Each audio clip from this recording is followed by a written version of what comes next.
Yaumil akhirah iku enggak ono. Coba Kata siapa kalimat seperti itu tidak ada Nur Ihya? Yaumul akhirah. Dan kata siapa itu kurang pas? Itu kan kata kamu. Assalamualaikum warahmatullahi wabarakatuh. Pada kesempatan yang sangat berbahagia ini kita akan menyimak sebuah video di mana dalam video tersebut Gus Abdul Fattah memberi sebuah tamparan keras untuk Nur Ihya yang selalu menyalahkan para habaib. Langsung saja kita simak videonya. Yaumil akhirah iku enggak ono. Coba Kata siapa kalimat seperti itu tidak ada Nur Ihya? Yaumul akhirah. Dan kata siapa itu kurang pas? Itu kan kata kamu. Kata kamu yang tidak ada kalimat seperti itu, dan itu juga kata kamu yang kalimat seperti itu dianggap tidak pas. Kalau kata aku itu ada dan itu pas, tidak ada yang salah dengan kalimat itu. Kalau kamu tidak percaya, aku siap tunjukkan redaksi salah satu kitab yang memakai kalimat yaumul akhirah. Saya siap tunjukkan redaksi salah satu kitab. Karena kalau aku hanya berargumentasi dengan pemahamanku terhadap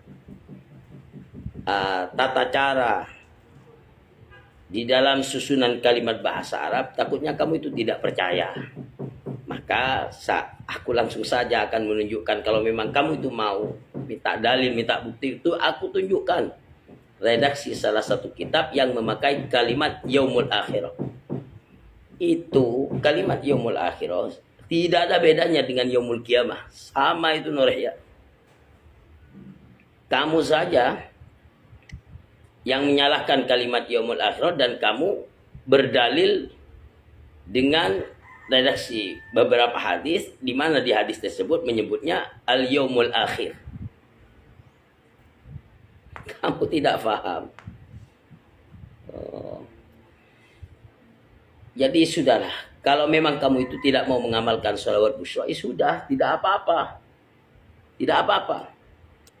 Dan menurut dugaanku, sebenarnya kamu itu mengomentari sholawat busyra, titik permasalahannya bukan karena redaksinya itu, tetapi karena sholawat busyra itu kebetulan munculnya dari Ba'alawi. Ya. Dan kamu kan memang seperti itu. Apapun tentang Ba'alawi yang berkaitan dengan Ba'alawi, sekiranya di situ ada yang mungkin celah untuk kamu salahkan, kamu bahas. Jadi sudahlah, kamu itu jangan sok pintar menyalahkan yaumul akhirah. Ada Nur Ihya, dan itu pas, dan itu tidak ada yang salah. Apalagi yang isu-isu kemarin masalah nasab ya. Saya lihat banyak kemudian umat Islam yang terpecah belah. Seharusnya kita itu saling menghormati, saling mengasihi.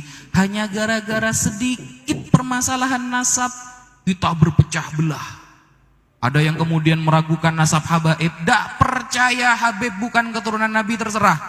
Yang penting jangan mencaci jangan saling bertengkar. Anda yakin oke, tidak yakin tidak apa-apa. Tapi awas, ketika nanti itu kebenaran, ketika ternyata para habaib keturunan Rasulullah, mau ditaruh di mana muka Anda nanti di hari kiamat?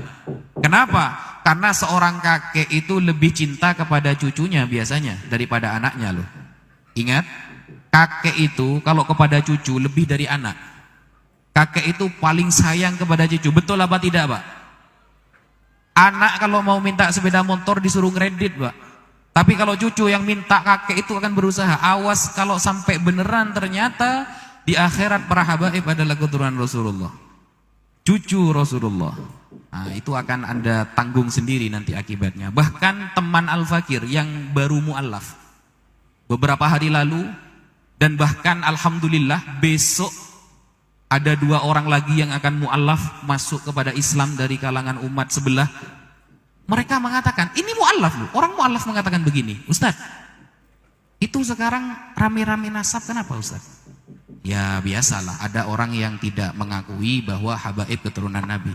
Ini orang mu'allaf mengatakan begini, itu kalau andaikan ternyata di akhirat mereka adalah cucu Nabi, kira-kira apa yang akan Nabi lakukan kepada mereka Ustaz ya? Pasti marah itu katanya.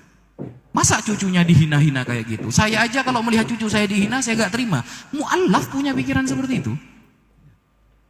Lah kita yang beriman bertahun-tahun kadang gak punya pikiran seperti itu, Pak.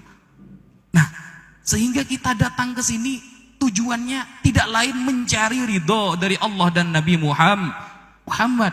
Khairukum li ahli min ba'di, kata Nabi. Disebutkan di dalam kitab Al-Majmu'uz Zawaid.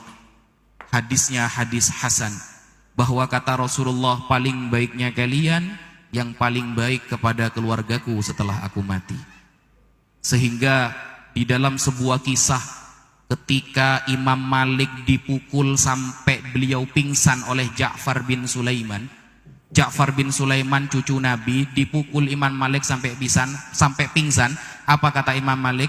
Wallahi aku halalkan pukulannya. Aku tidak mau melihat ada cucu Nabi masuk neraka hanya gara-gara aku. Imam Malik, Pak, pendiri mazhab Maliki. Imam Ahmad bin Hanbal di dalam kitab Al-Adabus Syar'iyyah wal Minahul Mar'iyah yang ditulis oleh Al-Imam Ibnul Muflih Al-Maqdisi. Imam Ahmad terkenal hafal 1 juta hadis. Beliau itu terkenal hafal 1 juta hadis. Salatnya beliau 1 hari 1 malam itu 300 rakaat. Gara-gara beliau masuk penjara, di penjara beliau dipukul, akhirnya sholatnya berkurang menjadi 150 rakaat dalam sehari semalam. Beliau kalau ketemu sayyid yang kecil mundur, Pak, takut. Imam Ahmad ini jangan ditanyakan dalil kalau Imam Ahmad, Pak.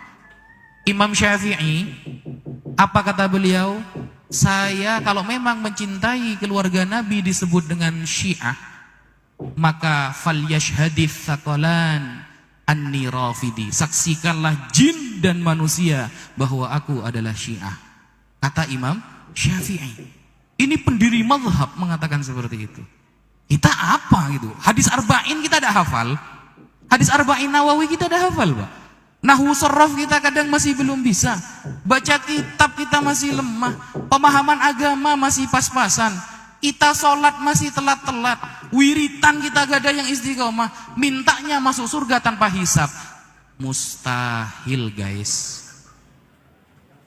Nah, sahabatku yang dimuliakan oleh Allah Subhanahu wa taala, mungkin cukup sekian videonya, semoga bermanfaat dan berkah. Assalamualaikum warahmatullahi wabarakatuh.